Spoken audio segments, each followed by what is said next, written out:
सरकार के लिए ही काम करेगा तो वक्फ बोर्ड सिर्फ मुस्लिम के लिए काम करेगा। चले हम लोग तीनों टहल लें, उनके साथ टहलाएंगे वो। सर मेरा सवाल आपसे है कि आप जैसा कि अभी बताए कि मोदी जी और ये लोग रिजर्वेशन दे रहे हैं, तो रिजर्वेशन आप बोले कि हिंदू को दे रहे हैं मुस्लिम को नहीं दे रहे, लेकिन मोदी और योगी ये तो नहीं बोले कि वो बस मतलब कि जो रिजर्वेशन है वो हिंदू के लिए ही है। 3 में आप मेरे सवाल का जवाब देंगे। अगर 200 करोड़ आमदनी है, वक्फ की इतनी जमीन है, आपने गरीब मुसलमानों के लिए आज तक क्या फायदे का किया? सैनिटाइजर के नशे करना बंद करो और शुरू करते हैं बिना किसी बकचोदी के।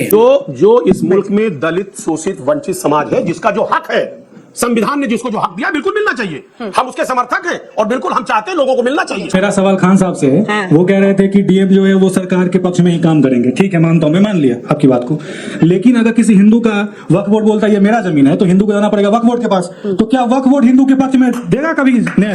हो पाएगा? ऐसा हो सकता है? मैं आपका ही उदाहरण ले रहा हूँ कि अगर ये बड़ी अच्छी बात कही आप। डीएम सरकार के लिए ही काम करेगा तो वक्फ बोर्ड सिर्फ मुस्लिम के लिए काम करेगा। चले हम लोग तीनों टहल लें, उनके साथ टहलाएंगे वो। ये फंस गया। नहीं, कोई टहलाना नहीं है। हम बिल्कुल सच का सामना कराएंगे। देखिए, कोर्ट है, ट्रिब्यूनल है, आप हाई कोर्ट जा सकते हैं, सुप्रीम कोर्ट जा सकते हैं। ऐसा कैसे होगा कि किसी हिंदू की जमीन हो कह देंगे साहब वक्फ की जमीन? ऐसा नहीं है, ऐसा नहीं। आपको जानकारी कम है। बड़ा हरामी हो बेटा।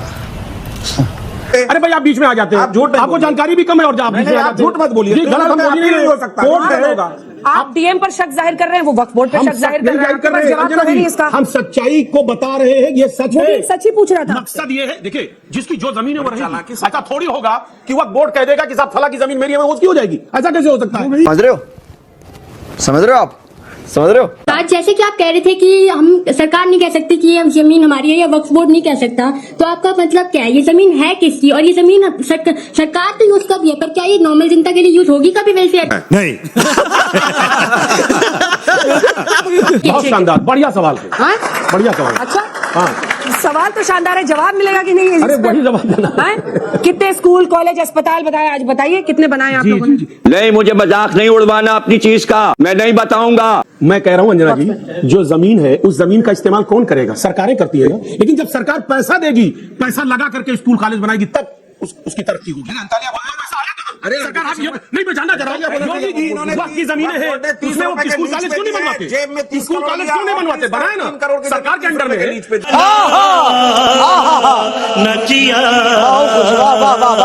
हर स्टेट गवर्नमेंट के अंडर में वक्फ बोर्ड होता है। सरकार की जिम्मेदारी है कि उसका इस्तेमाल करे, उस जमीन का इस्तेमाल करे, उस जमीन पर स्कूल बनाए, कॉलेज बनाए, उसका सही इस्तेमाल करे। ये बिल में लाएं, इनको लाना चाहिए 44 में कि साहब हर स्टेट में सरकार उस पर पैसा खर्च करेगी, उस जमीनों पे। जमीन कहां से पैसा उगलेगी? जमीन पैसा उगलेगी। ये कह रहे साहब जमीन से इनकम नहीं हो रहा है, कम इनकम हो रहा है। आप लगाइए ना पैसा, उसमें इन्वेस्ट करिए, उससे फायदा लीजिए। जमीन इनकी, लोगों का फायदा लीजिए। सुन लीजिए, इनकी जमीन, मेरी जमीन है, अब मेरी जमीन नहीं है। इनका इरादा आप समझ लीजिए, इरादा है, आपकी इरादा है। यहाँ पे स्थिति यह है कि 1500 साल पहले जब पैगंबर मोहम्मद साहब नहीं पैदा हुए, तब का वक्फ इनका कह दिया और उस पर ट्रिब्यूनल फैसला देंगे। देखिए, आप कह रहे हैं जिहाद इनकी है, उसके बाद जो आप कह देंगे कलकत्ता हाईकोर्ट कब का बना हुआ है? 150 साल पहले का कलकत्ता हाईकोर्ट। ये कह देंगे वक्फ की जमीन है, और कौन फैसला करेगा? इनका ट्रिब्यूनल फैसला करेगा। उस बच्चे ने सवाल पूछा कि मुसलमान कैसे जवाब देंगे, उसका इनके पास कोई जवाब नहीं है, लेकिन इनको चाहिए सब कि सरकार गलत कर रही है। अरे भाई, अभी जेपीसी बन गई है ना, ये सारी चीजें जेपीसी के पास ले जाओ ना। 2011 जनगणना के मुताबिक भारत के 32% मुसलमान अशिक्षित हैं, 30% गरीब हैं। वक्फ की संपत्ति की कमाई से 200 करोड़ है लगभग। बिल्कुल। कितना खर्च किया गरीबों पर, तो गरीब मुसलमानों पर क्या किया है? आप ही गिना दीजिए। क्या बढ़िया था गुरु। वक्फ की जमीन है, वक्फ का बोर्ड है, काफी जमीनें किसी ने अगर लैंड ग्रैब किया है तो उसके ऊपर लिटिगेशन चल रहा है, वक्फ का बोर्ड फैसला कर रहा है, कुछ मैटर कोर्ट के अंदर है। तो अगर 10 साल से इनकी सरकार सत्ता में है, वक्फ को इनको समझी पावर क्यों नहीं दिया? ठीक है, हम तुम्हारा हेल्प करते हैं, उनको निकालने के लिए। आमदनी से कितने गरीब मुसलमानों का फायदा पहुंचाया? मेरा सवाल सुनाई दिया, बिल्कुल जवाब दीजिए। फायदा पहुंच रहा है, पहुंचेगा। अगर सरकार मदद करे, सरकार हड़प करने की नियत छोड़ दे और सरकार अगर मदद करना चाहे वक्फ बोर्ड को, नहीं, सरकार की नियत खोटे, सरकार क्यों नहीं देती वक्फ बोर्ड को? चलो हम इतना बजट के अंदर तुमको देते, खर्चा करिए। अरे कहना क्या चाहते हो? वक्फ बोर्ड की अगर जमीन आपके पास पड़ी है, ठीक है, सरकार उसमें समरी पावर देती है। अगर कोई गैर कानूनी घुस गया, वहां से निकाल के उसको फेंको। नहीं करेगी सरकार। सरकार बोलेगी नहीं, हमारा डीएम जाएगा, रिपोर्ट बनाएगा कि गैर कानूनी घुसा है, और डीएम का रिपोर्ट ही हम मानेंगे, वक्फ बोर्ड का नहीं मानेंगे, ट्रिब्यूनल का नहीं मानेंगे। वापस आपसे पूछ रही हूँ, ये उम्मीद करते हुए कि टेक 3 में आप मेरे सवाल का जवाब देंगे। अगर 200 करोड़ आमदनी है, वक्फ की इतनी जमीन है, आपने गरीब मुसलमानों के लिए आज तक क्या फायदे का किया? नहीं, मुझे मजाक नहीं उड़वाना अपनी चीज का, मैं नहीं बताऊंगा। पहले जो हज में एक आम मुस्लिम से आप पूछेगा ना कि वक्फ का क्या सिग्निफिकेंस है उनकी लाइफ में, कुछ नहीं है, कोई उनकी भलाई नहीं होती। आप सुनिए बात को, सच सुनिए।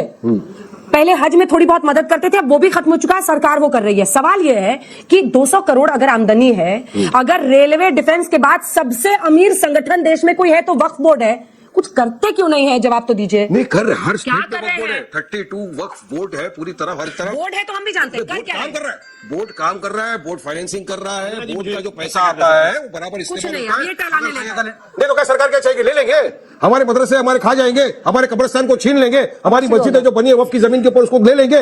इनका टारगेट और मंशा तो यही है ना कि ठीक है आपसे नहीं होता हम करेंगे। क्या क्या बोला तूने? नहीं पहले क्या बोला? चल चलो जाके इलाज कराओ। अच्छा, ताजमहल पर जो स्टेक कर रहे हैं क्लेम, वहां मजार मकबरा ये सब में क्या लेना इस्लाम का? मस्जिद भी है, वो तो वो कहते हैं मंदिर है, मस्जिद। वो तो बोलते हैं कि जो राम, अरे भाई जो बाबरी मस्जिद जहाँ बनी वो भी वक्फ की जगह थी, और अभी जो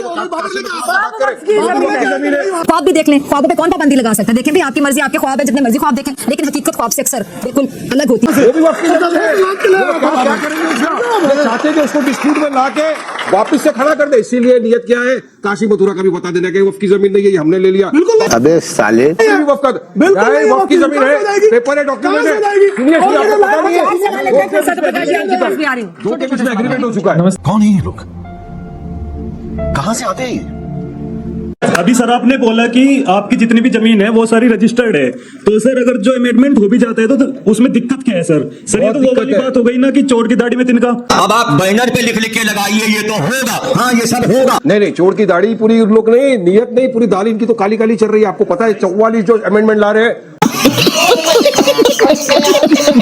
पूरे के पूरे एंटी मुस्लिम है, पूरे के पूरे मुसलमानों की जमीन हथियाने वाले अमेंडमेंट है। हमको तो 44 के 44 अमेंडमेंट की दिक्कत है, पूरा ऑब्जेक्शन है, और इसकी लड़ाई लड़ी जाएगी। संविधान के दायरे में रहकर सड़कों पे आना पड़ेगा तो भी जाएंगे।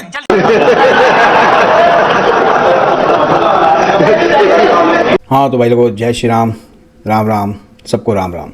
तो जैसा कि आपने देखा कि ये वक्फ बोर्ड जो भू माफिया है उसने कितनी ज़मीन एक्वायर कर रखी यार, कितनी ज़्यादा। मतलब रेलवे और आर्मी के बाद वक्फ बोर्ड के पास ज़मीन है, और अभी भी वो छीनते ही जा रहे हैं। और ऐसे जो गंदे से प्रवक्ता जो दोनों बैठे हुए थे वो भी उसको डिफेंड भी कर रहे हैं, और ये नहीं बता पा रहे कि भाई आपने जो 200 करोड़ रुपए जो किराया आता है वक्फ बोर्ड की ज़मीन का, वो कहाँ लगाते हैं आप, कौन से मुसलमानों को उसका फ़ायदा मिल रहा है, वो इनके मुंह से नहीं निकला। मेरे ख्याल से अंजना ओम कश्यप ने 3 बार वो क्वेश्चन उससे पूछा, नल्ले पठान से ही, वारिस पठान से, कि भाई बता कि कहाँ लगा रहे। अब कुछ भी नहीं बोला, घुमा फिरा के कहीं और, कभी ये है ज़मीन, कभी वो वक्फ का बोर्ड, कभी क्या है ट्रिब्यूनल जाएंगे, ये करेंगे वो करेंगे, लेकिन ये नहीं बताया कि भाई वक्फ मतलब वो पैसा कौन से गरीब मुसलमान को मिल रहा है, कौन सी गरीब लड़की, मुसलमान लड़की की शादी में खर्च हो रहा है, या किसकी ये मदद करते हैं ये। तो जी ये तो ऐसी है जी, भू माफिया है ये, इनका इलाज तो अब करना पड़ेगा। और अमेंडमेंट आ रही है तो शायद इनका इलाज भी हो जाए। उम्मीद करता हूँ वीडियो आपको पसंद आया होगा। प्लीज़ चैनल को सब्सक्राइब करें, वीडियो को लाइक करें, शेयर करें। मैं आपको मिलूंगा अगले वीडियो में, तब तक के लिए जय श्री राम, हर हर महादेव, जय हिंद।